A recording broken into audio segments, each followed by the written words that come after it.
Hey everyone, Coach Kayla here. I hope that this little message here finds you guys super well, that you are enjoying life and having a wonderful day, whatever day it is that you're watching this. I wanted to pop on here today and just kind of share my journey of my 5 by 100 mile challenge with you and a couple of things that I learned from it. So for those of you that maybe don't know, the week of August 3rd, I did this little self-made challenge of 5 by 100 miles on my bike in a week. And so basically that meant that 5 days out of the 7, I rode 100 miles each of those days. And this was 100% self-supported. I ended up doing it 100% solo, so all 100 miles each day, so all 500 miles were all solo. And then there was my challenge. And this kind of came about because right after Ironman Wisconsin was postponed or canceled or whatever you want to say for it, my coach messaged me like, hey, let's come up with something to do to keep you motivated. And I actually had been toying with this idea for a couple of weeks now because I had a feeling that Ironman Wisconsin was going to be canceled. And so I'd been kind of toying with this idea and I was like, you know what, this is something I've been thinking of. What do you think? And she's like, yeah, let's do it. That'd be epic. Turns out it was epic. Turns out it was epically hard, but it was epic. And so how it kind of ended up getting structured is the week of August 3rd, I ended up having to do 4 days in a row just based off of life and scheduling.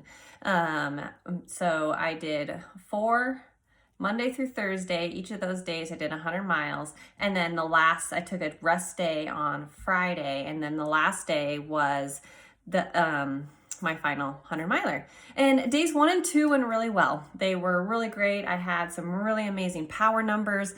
I finished in a decent amount of time. Biking in Spokane is very challenging and there is very hard to avoid elevation gain. So almost every single day I had over 4,000 elevation gain. So let's just face it, things are going to be slower. And so then by the time I got to day 3, I switched it up and was on my road bike. And that was a really, really, really hard day. It took every ounce of mental capacity, mindset, just straight up grit and determination to get it done. It was just, I wanted off the bike so badly. Everything hurt. I had no energy. I think I ended up soft pedaling the last 15 to 20 miles. And in the last 10 miles, I literally did out and back sections that were 1 to 3 miles because that's all I could handle mentally. But that's what I did to get it done. Day 4, it was raining here. And so I ended up doing all 100 miles on the trainer. That's not something I've ever done before. So there's, we're checking 2 boxes here, 2 new things, 100 miles on the trainer, a 5 by 100 mile challenge. And that was actually a surprisingly nice mental break. So that was day 4.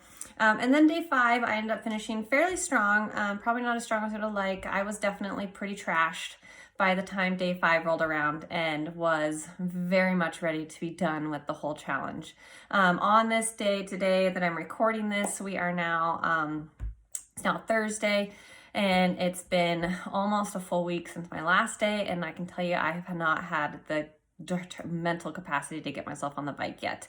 I will on Saturday, but I haven't had it yet. So yeah, it was definitely kind of one of those challenges where I am really glad that I did it. I don't know that I'll do it again anytime coming up in the future, but it was really empowering. And it was really amazing to sit there and say that I chose to do this and I stuck to it and I didn't give up even when it got unbelievably hard and I just did not want to. And no matter what, I got through it and I did it. And so it was just a big reminder that I am stronger than anything else that's out there, that I can get through hard things, that I can do hard things. And so that was kind of one of the biggest things. It was just a great reminder of how strong and how tough and how determined I can be. And so for me, that was a really great thing because in 2020, as we all know, we kind of are going through this time frame where everything's just kind of stacking on top of us. And I feel like a lot of us are starting to lose our place and our way. And I was maybe kind of feeling that way. And this was just once again, a good reminder that no, you haven't lost you. You are still there. You are still a strong, capable, amazing, hardworking, dedicated person. It's just, you haven't had a chance to showcase it. And so that was really great. But what I really want to share with you guys is a couple of the other things that I really learned from this, because let me tell you, when you spend, let's see, so it ended up being like 20 some hours that I was out there on the bike all by myself. You do a lot of thinking, let me tell you. And here's a couple of things that I learned. So I'm going to share them with you. The first one that really kind of struck me by surprise was this idea that of motivation versus discipline or dedication. And what I realized is that motivation only gets you so far.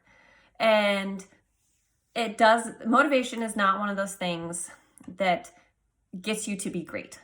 In fact, I kind of came up with this saying that motivation signs you up for the race, but discipline and dedication are what gets you to the finish line. And that is so true. Motivation is what got me to choose to do this challenge. Motivation did not get me through this challenge. There is no way. I was not motivated. There were more days than not that I did not want to get on the bike. There were more times than not in the middle of my ride where all I wanted to do was quit. And the only thing that got me through was the fact that I was disciplined and I was dedicated. I chose to do this challenge and I was not going to give up on it. And that right there is the absolute key. And that was something that was really like, wow. I always talked about how like you have to be super motivated to reach your goals. No. You have to be motivated to set goals, but you have to be disciplined and you have to be dedicated to the process, to the journey, to the moments that suck balls and get through them. And that was something that was really, really big for me. So that was probably my biggest lesson, was that discipline and dedication are way more important and way more beneficial than motivation, because there are more days than not that you are probably not motivated to do what you want to do. But if you are disciplined and dedicated to your goal and to your journey, then that's when you're going to get to where you want to go, because that's what's going to get you on the bike at 4 a.m. That's what's going to get you in the pool when you don't want to. And that is what's going to get you out on the run when everything hurts and maybe your toes don't feel good and you have a blister. But discipline and dedication are what's going to get you out there. So that was my number one learning. The other is number 2 was that honestly, your mind is your number one biggest tool. I can tell you my body did not want to finish this. There were multiple days where my power dropped out of completely went away. Like I said, I soft pedaled some of it. I just had nothing left in my legs. And I wanted to quit so badly because everything hurt. My hands hurt, my neck hurt, my toes hurt. But in my mind, I told myself, there is no such thing as quit for Kayla Bowker. I do not quit. I set my mind to something and I do it. And so my mind, my mental performance is what got me through this. And it was just another reminder of how important training your mind is and how important mental performance is. We can train our bodies as much as we want, but eventually our bodies are going to be like, no, we're done. But if you put your mind to it, you can get past that and take it to the next level. And that was just something that I had to, kind of really break through. The other thing that was kind of really cool that I learned and I was reminded of, a lot of these are reminders. The third one is that doing hard things that push you outside your comfort zone is 100% worth it. Even if there is zero medal, zero money, nobody even there to cheer you on or be there at the end, the finish line. Again, I didn't have a single person out there with me on this. I mean, I ran into people and I had tons of support online through social media, which I want to say a huge thank you to everybody for that, because it literally saved me many times. But I did this totally solo. And while I had outside support and cheers and love and messages, it was all me. And it was really, really a hard thing to do.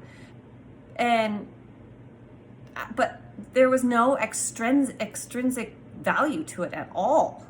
It was 100% an internal thing, and it was 100% worth it, because it was just so much of a reminder of how strong I am.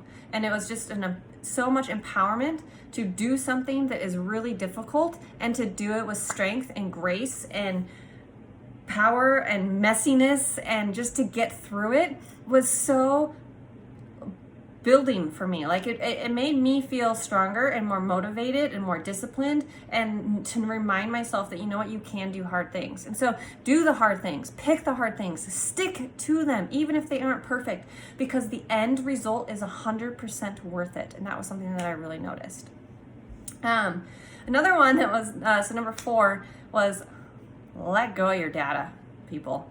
Let go of data, let go of the results, because there are plenty of times where they are not there. And this was one of them. I had this high level idea that I wanted to kind of stay within this range of data, and I wanted to stay within this range of time and power, but after day 2, I had to let that go completely, because if I had focused on that, I would have quit, because my power dropped out. Like, so my power dropped out. One of my rides was almost 6 hours long. I haven't done 100 miles in 6 hours in years. And that's just not how I ride. And if I had focused on that and got super overwhelmed and overworked and just overly consumed with the fact that things weren't going perfectly, or that they were slower, or that I wasn't doing the numbers that I know I can do, then it wouldn't have worked. I would have failed. And then what would have happened? So let go of your data. Focus on the journey, focus on the process. And then when I let go of that and kind of just said, you know what, I'm just focusing on what it is that I can do and the fact that I'm doing something really cool, it was so freeing.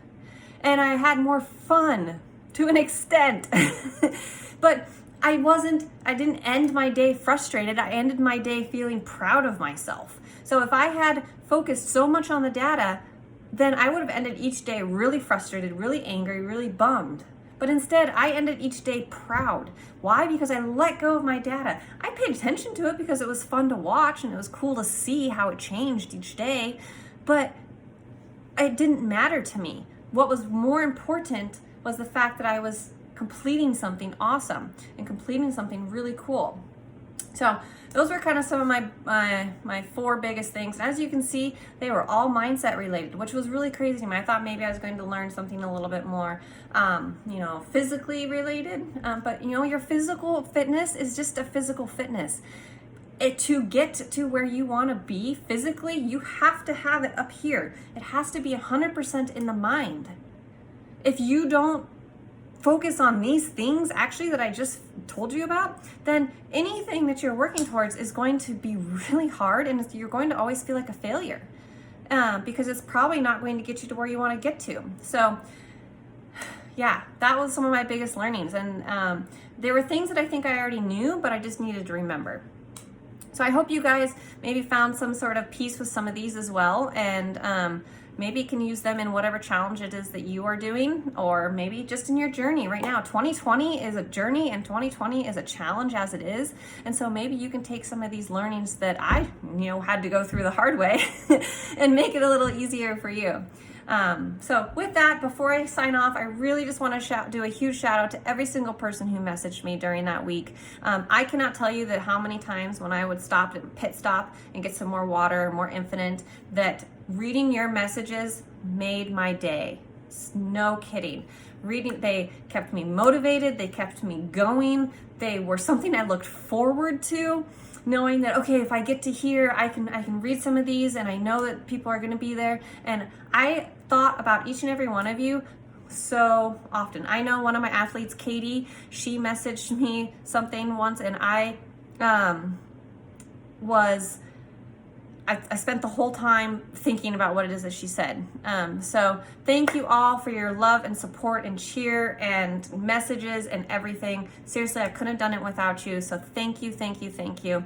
And yeah, I hope you found my journey as empowering as I found it. And if you have something crazy you want to do, let me know. I'd love to hear some of your guys' challenges, what you're struggling with, what you're learning, maybe some of the fun things that you're doing in 2020. Let's hear them. I want to share them all, because the more that we share and the more that we bring each other together as a community, the easier this all is. We're all in this together. 2020 is a year. Let's tackle it together. Thanks, everybody.